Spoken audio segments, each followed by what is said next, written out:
નમસ્કાર મિત્રો, આજે તારીખ 23/12/2023 અને મિત્રો આજે ગુજરાતમાં ઘણી જગ્યાએ માવઠાની આગાહી કરવામાં આવે છે, કારણ કે મિત્રો અરબ સાગરની જે સિસ્ટમ છે એના ભેજવાળા વાદળા હજુ ગુજરાતમાં જ છે અને આ વાદળા માવઠું લાવી રહ્યા છે.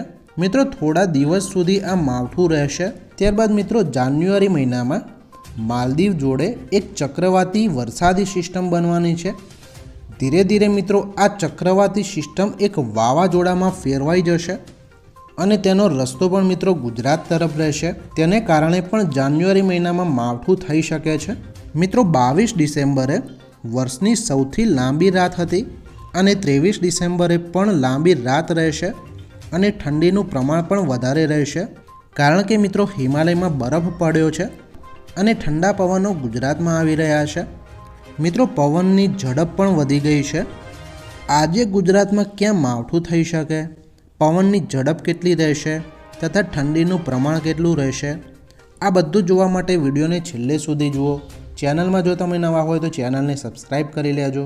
મિત્રો 23મી તારીખે અને સવારે 10 વાગે ઉના, વેરાવળ, મહુવા, અલંગ, ભાવનગર, આમોદ, ભરૂચ, રાજપીપળા, બોડેલી અહીંયા મિત્રો હળવા વાદળા છવાયેલા રહેશે તથા ક્યાંક ક્યાંક માવઠું થઈ શકે છે.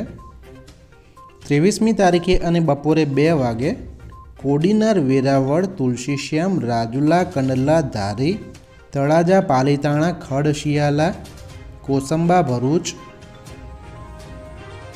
અહીંયા મિત્રો હળવા વાદળા છવાયેલા રહેશે અને ક્યાંક ક્યાંક માવઠું થઈ શકે છે. જ્યારે મિત્રો આજે દિવસ દરમિયાન પવનની જે દિશા છે એ ઈશાન તરફની રહેશે, જેના કારણે મિત્રો આજે પણ ઠંડીનું પ્રમાણ જોવા મળશે. મિત્રો 24મી તારીખે અને 11 વાગે વલસાડ અહીંયા વાદળા છવાયેલા રહેશે અને ક્યાંક ક્યાંક માવઠું પણ જોવા મળશે.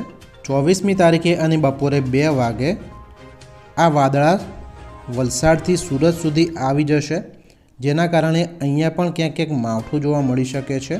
મિત્રો ગવર્મેન્ટ ઓફ ઇન્ડિયા એના મિનિસ્ટ્રી ઓફ અર્થ સાયન્સ એટલે કે IMDએ આવતા 5 દિવસ સુધી ગુજરાતમાં ઘણી જગ્યાએ માવઠાની આગાહી કરી છે, જેમાં મિત્રો 23મી તારીખના રોજ ગુજરાતમાં ઘણી જગ્યાએ માવઠું થઈ શકે છે, જેમાં નવસારી, વલસાડ, સુરત અને ઉના વગેરે વિસ્તારોમાં ક્યાંક ક્યાંક માવઠું થઈ શકે છે. મિત્રો 23મી તારીખે અને બપોરે 1 વાગે ગુજરાતમાં જે પવનની ઝડપ છે એ ખાવડામાં 24થી 25 કિલોમીટર પ્રતિ કલાકની ઝડપ રહેશે. નલિયામાં 28, ગાંધીધામમાં 27, જામનગરમાં 21, દ્વારકામાં 27, જૂનાગઢમાં 15, ઉનામાં 21, ભાવનગરમાં 26, સુરતમાં 24, વલસાડમાં 22, વડોદરામાં 23, અમદાવાદમાં 18, મહેસાણામાં 20, પાલનપુરમાં 23, ચારણકામાં 22, જ્યારે મિત્રો દાહોદમાં 20 કિલોમીટર પ્રતિ કલાકની ઝડપે પવન ફૂંકાઈ શકે છે.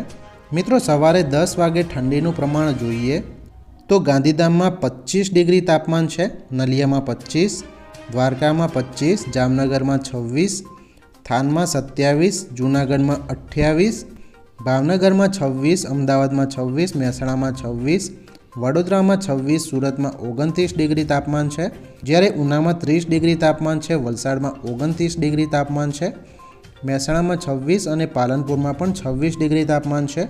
મિત્રો સવારે 4 વાગે આ જે તાપમાન છે એ ખાવડામાં 15 ડિગ્રી તાપમાન છે, ગાંધીધામમાં 17, નલિયામાં 17, જામનગરમાં 19, દ્વારકામાં 22, થાનમાં 16, જૂનાગઢમાં 19, ભાવનગરમાં 19, વડોદરામાં 17, અમદાવાદમાં 18, મહેસાણામાં 17, પાલનપુરમાં 16, ચારણકામાં 15, ખાવડામાં 15, ઉનામાં 22, સુરતમાં 18, વલસાડમાં 19, વડોદરામાં 17 અને દાહોદમાં 15 ડિગ્રી તાપમાન રહેવાનું છે.